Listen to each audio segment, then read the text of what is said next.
Students, welcome to Vaghela study channel. હું Vaghela sir આ YouTube ચેનલમાં તમારું સ્વાગત કરું છું.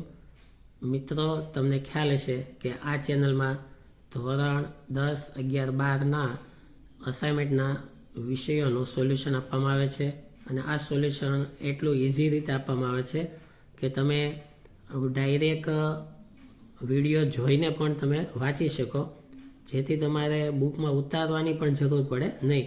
છતાં તમારે જો ઉતારવું હોય તો પણ ઇઝીલી ઉતારી શકો છો. તો મિત્રો, તમે જો મારી ચેનલને હજુ પણ સબસ્ક્રાઈબ ન કરી હોય તો કરી લેજો, લાઈક કરો અને ખાસ તમારા મિત્રોને શેર કરો કે આટલી સરસ ચેનલ તમને એક્ઝામમાં ઉપયોગી થાય છે. તો હવે ધોરણ 11 ઇંગ્લિશ સબ્જેક્ટ તેમનું આપણે સોલ્યુશન લેવાનું છે. તો જો ઇંગ્લિશની પેપર સ્ટાઇલ જોઈએ તો section A, B, C, D અને E છે. તેમાં સેક્શન એનું સોલ્યુશન આજના વિડીયોમાં છે. તો સેક્શન એની અંદર વાત લઈએ તો તેની અંદર સૌથી પહેલાં આપણે જોઈએ સેક્શન એમાં, બરાબર. તો એમાં ટ્રુ ફોલ્સ અપાયેલા છે, ત્યારબાદ નિયરેસ્ટ મિનિંગ અપાયેલા છે, ત્યારબાદ ફંક્શન આવે છે, બરાબર. હવે ફંક્શન જે છે ને તે 11મા અને 12મા ધોરણમાં સેમ હોય છે. તમે ફંક્શનની વ્યવસ્થિત તૈયારી જો અત્યારથી કરો ને તો તમને 12મા ધોરણમાં ખૂબ ઇઝી પડે. જો ફંક્શનના નિયમો આપેલા છે, કેમકે હું તમને નિયમ સાથે સમજાવીશ જેથી તમારે ગોખવું ન પડે. તો જો બધા ફંક્શનના નિયમો આપેલા છે, ઝડપથી હું તમને થોડુંક સમજાવું, બાકી તમે સમજી લેજો કે જો આ રીતે ફંક્શન હોય, કારણ કે રિઝલ્ટ નામનું ફંક્શન હોય, બરાબર. તો તેની નિશાની છે therefore, too, enough to, so that, આ બધી નિશાની આવે તો તમારે તેને રિઝલ્ટ ફંક્શન સમજવાનું. એક્શન ફંક્શન ક્યારે સમજાય કે એઝ અને લાઇક નિશાની હોય. સપોઝિશન ક્યારે સમજવું? એઝ ઇફ, એઝ ધો હોય. કન્ડિશન ક્યારે સમજવું?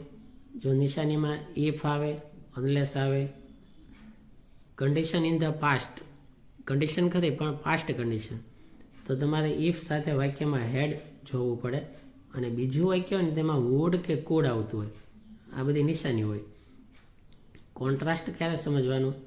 આ બધી નિશાની આવે, બટ, યેટ, સ્ટીલ, ધો, ઓલ્ધો વગેરે. પછી સજેશન કે એડવાઇસ, તેમાં શુડ આવે, ઓટ ટુ આવે, હેડ બેટર આવે. ચોઇસ અથવા પ્રિફરન્સ, તેમાં વુડ, રેધર, ધેન આવે, ઇન્સ્ટેડ ઓફ આવે. અલ્ટરનેટિવ ચોઇસ, તેમાં આઈધર ઓર આવે, નાઈધર નોર આવે. પછી હેબિચ્યુઅલ એક્શન અથવા પાસ્ટ હેબિટ, યુઝડ ટુ આવે, યુઝડ ટુ ખાસ યાદ રાખજો. પર્પોઝ, તો તેમાં ટુ આવે, ઇન ઓર્ડર ટુ આવે, ફોર આવે, વિથ અ વ્યૂ ટુ આવે વગેરે. સો ધેટ આવે. શોવિંગ રીઝન, કારણ, બીકોઝ, એઝ, સિન્સ, આ બધું આવે. પછી ટોકિંગ અબાઉટ પીપલ, એ તમારે બહુ નહીં આવે, 12માં આવશે વધારે, પણ મેં ફંક્શન એકસાથે તમને આપ્યા છે. કમ્પેરિંગ થિંગ એટલે કે ડિગ્રી, સરખામણી, એઝ આવે, સો એઝ આવે, વેરી ફ્યુ આવે. અથવા ER પ્લસ ધેન આવતું હોય, વિશેષણને ER લાગ્યું હોય, જેમ કે સ્મોલ તો સ્મોલર, પછી ધેન આવે. પછી do or not important, passive voice હોય. રિપોર્ટિંગ ઇવન્ટ એટલે કે ઇનડાયરેક્ટ સ્પીચ, ટોલ્ડ ધેટ આવે, સેડ ધેટ આવે, આ બધી નિશાની આવે. પછી ડિસ્ક્રાઇબિંગ પર્સન, તો તેમાં હું, હોમ, હુઝ આવે નિશાની. ડિસ્ક્રાઇબિંગ થિંગ, તેમાં સંયોજક તરીકે વિચ કે ધેટ આવતું હોય. ડિસ્ક્રાઇબિંગ પ્લેસ, લોકેશન, તેમાં સંયોજક વેર આવે, વેનેવર આવે. ડિસ્ક્રાઇબિંગ ટાઈમ, તેમાં વેન આવે, વાહાઇલ આવે વગેરે. ડબલ કમ્પેરિઝન અત્યારે નહીં આવે, 12માં આવશે. કનેક્ટિંગ ઇન્ફોર્મેશન અત્યારે નહીં આવે. અને સિન્થેસિસ પણ દરેક યાદી રાખજો જેથી આગળ જતાં કામ લાગે. અને એઝ નિશાની અલગ અલગ કેટલાય ફંક્શનમાં આવે છે, ત્યારે શું સમજવું તે આપેલું છે, તમે ધ્યાન રાખજો. હવે વાત લઈએ તો સૌથી પહેલાં સેક્શન એમાં ટ્રુ ફોલ્સ અપાયેલા છે, જે તમે પાકા કરજો, ખૂબ ઇઝી છે, ટેક્સ બેઝ છે.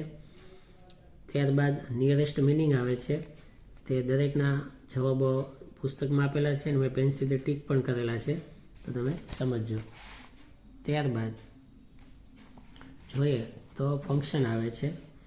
હવે અમુક ફંક્શનમાં કોઈ નિશાની લાગુ નથી પડતી, મિનિંગ કરવો પડે. જેમ કે પેલું ફંક્શન છે, man has craved in vain for an imaginary elixir of life. એટલે કે માણસોએ જીવનના અમૃત માટે વ્યર્થ પ્રયાસો કરેલા છે. તો તેમાં ફંક્શનમાં કોઈ નિશાની નથી આવતી. વ્યર્થ એટલે કે અનસર્ટેનલી ફંક્શન થાય, એટલે કે અચોક્કસ એમ, એટલા માટે અનસર્ટેનલી ફંક્શન થાય.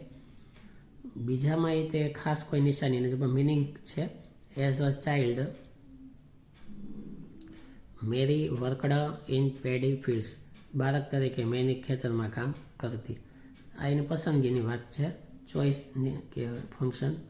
પણ ત્રીજામાં નિશાની છે, જો તમે બટ, એટલે તમને એક બે ફંક્શનમાં નિશાની જડે તો ત્રીજું તમે સોલ્વ કરી શકો. તો બટ આવે છે એટલે કોન્ટ્રાસ્ટ. આવી રીતે બીજામાં તમે જુઓ તો પહેલામાં એઝ નિશાની આવે છે, જે રીઝન સ્પષ્ટ કરે છે. બીજામાં એ નિશાની છે મોર અને ધેન, પેન્સિલથી અંડરલાઇન કરેલું છે જુઓ, તો તે કમ્પેરિઝન થાય. અને ત્રીજામાં ડ્યુ ટુ આવે છે, જે રિઝલ્ટ બતાડે. ત્રીજામાં ઇફ આવે છે, સાથે તમે જો હેડે આવે છે, કુડે આવે છે. તો ઇફ એટલે ઇફમાં બે ફંક્શન થાય, સામાન્ય કન્ડિશન અને કન્ડિશન ઇન ધ પાસ્ટ. તો હેડ, કુડ વગેરે હોય સાથે તો કન્ડિશન ઇન ધ પાસ્ટ અથવા તો પાસ્ટ કન્ડિશન લેવાનું. બીજામાં એ નિશાની છે નાઇધર નોર, અલ્ટરનેટિવ ચોઇસ. પછી ત્રીજામાં સ્પષ્ટ નિશાની છે યુઝડ ટુ, તો હેબિચ્યુઅલ એક્શન. આવી રીતે નિશાની છે. જો ચોથા ફંક્શનમાં રિક્વેસ્ટેડ ટુ, આ ઇનડાયરેક્ટ જેવું થાય તો એ રિપોર્ટિંગ કહેવાય. બીજામાં એ નિશાની છે જો વુડ રેધર ધેન, તો તે ચોઇસ થાય, સાદી ચોઇસ. અને ત્રીજામાં બેટર ધેન આવ્યું તો તે કમ્પેરિંગ થાય. ત્યારબાદ પાછા ફંક્શન છે જો ઇન્સ્ટ્રક્શન, સૂચના. તો એમાં કોઈ નિશાની નથી આવતી, પણ મિનિંગ કરીએ ને તો સીમાં છે જો કે ઇનહેલ ડીપલી એટલે ઊંડા શ્વાસ લ્યો, and band back side with hands folded, હાથ વાળીને પાછળ નમો. આ એક સૂચના આપવામાં આવી છે એટલે સી આવે.